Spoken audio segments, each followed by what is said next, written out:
நீங்க எங்களை பார்த்துருக்கீங்களா என்னன்னு கூட தெரியல. நாங்க வந்து உங்களோட ஆரம்ப காலத்துல இருந்து விஜய் மக்கள் இயக்கம் ஆரம்பிச்சதுல இருந்து கடந்த 2010ல இருந்து இப்ப வரைக்கும் உண்மையா உறுதுணையா உழைப்பு கொடுத்து என்னோட கை காசை போட்டு நான் நிறைய நலத்திட்டங்கள் பண்ணிட்டு வந்துட்டு இருக்கேங்க. இது எல்லாமே வந்து ஒரு பொதுநல சேவையா தான் பண்ற மொழிய எந்த ஒரு உள்நோக்கமோ எந்த ஒரு பிரபலம் அதுக்காகலாம் பண்ணலைங்க. இதுதான் உண்மையான விஷயம். இப்போ நீங்க கட்சி அறிவிச்சிருக்கீங்க, தமிழக வெற்றி கழகம்.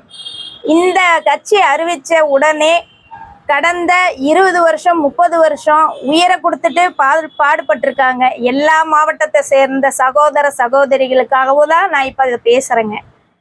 அவங்களுக்கெல்லாம் வந்து மறுக்கப்படுது. உண்மையா உழைச்சவங்களுக்கு அந்த பதவியோ அந்த உங்களோட உண்மையான உதவிகள் போய் சேர்றதில்லை.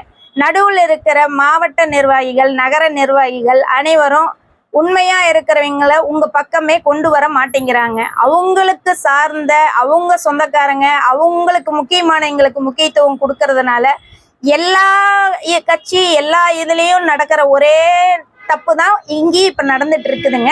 இதை நீங்க ஆரம்பத்திலேயே பார்த்து இதை நீங்க சரி செஞ்சு உண்மையா இருக்கிறவங்களுக்கு ஒரு உறுதுணையா இருந்து கை கொடுத்து உதவி பண்ணீங்கன்னா மேன்மேலும் தமிழக வெற்றி கழகத்துக்கு உயிரை கொடுத்து பாடுபடுற அளவுக்கு உறுப்பினர்கள் சேர்ந்து மேன்மேலும் வளர்றதுக்கு இது வந்து ரொம்ப வந்து உதவியா இருக்கும். இன்னொன்னு, நாங்க வந்து கிட்டத்தட்ட 15 வருஷமா எந்த ஒரு பாகுபாடு இல்லாம என்னோட சொந்த பணம் தான் போட்டு பண்ணி இருக்குதுங்க. யாருக்கிட்டையும் வாங்க கிடையாது. பிளட் கேம்ப் நடத்தியிருக்கோம், அன்னதானம் போட்டிருக்கோம், ஸ்கூலுக்கு கட்டிடங்கள் கட்டி கொடுத்துருக்கு உங்க பேர்ல. அதே மாதிரி உங்க பேர்ல எல்லா நலத்திட்டமும் பண்ணியிருக்கோம். எல்லா நலத்திட்டத்திலையும் எங்களுக்கு உதவி செய்யலினாலும் இங்க இருக்கிற நாமக்கல் மாவட்டத்தில் இருக்கிற குமராபாளைய நகரத்துல இருக்கிற நிர்வாகிகள் எங்களுக்கு நிறைய இடைஞ்சல்கள் பண்ணி எங்களுக்கு வந்து உங்களுக்கு சேவை செய்யறத பாதி கூட செய்ய விடாம தடுத்து நிறைய பிரச்சனைகள் இது வரைக்கும் போயிட்டு இருந்ததுங்க. இது எல்லாத்தையுமே நாங்க மேலிடத்துக்கு கொண்டு வந்தோம்.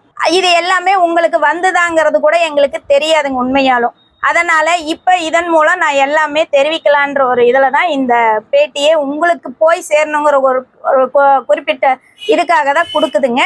இதுக்கு மேல நீங்க இது எல்லாத்தையும் பார்த்து சரி செஞ்சு உண்மையா உழைச்ச தொண்டனுக்கு அவங்களுக்கு உண்டான அங்கீகாரத்தை கொடுத்து அவங்க 1 ரூபாய் போட்டாலும் அது உங்களுக்காக தான் போட்டிருக்காங்க.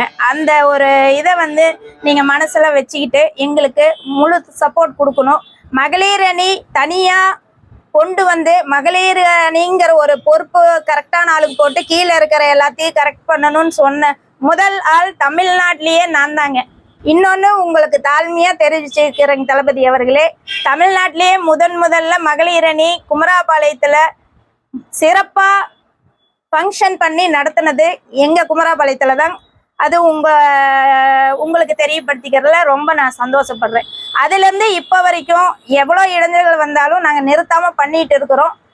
இன்னொரு தடவை நீங்க இந்த பொறுப்பு போடுற விஷயத்துலங்க கொஞ்சம் மறுபரிசீலனை பண்ணி யார் உண்மையா வேலை செஞ்சாங்களோ அவங்களுக்கு இந்த பொறுப்பு கொடுத்து அவங்கள இன்னும் மேன்மேலும் உங்களுக்கு உண்மையா உழைக்கிறதுக்கு வழி செய்யணுங்கிறத என்னோட தாழ்மையான வேண்டுகோள். நன்றிங்க.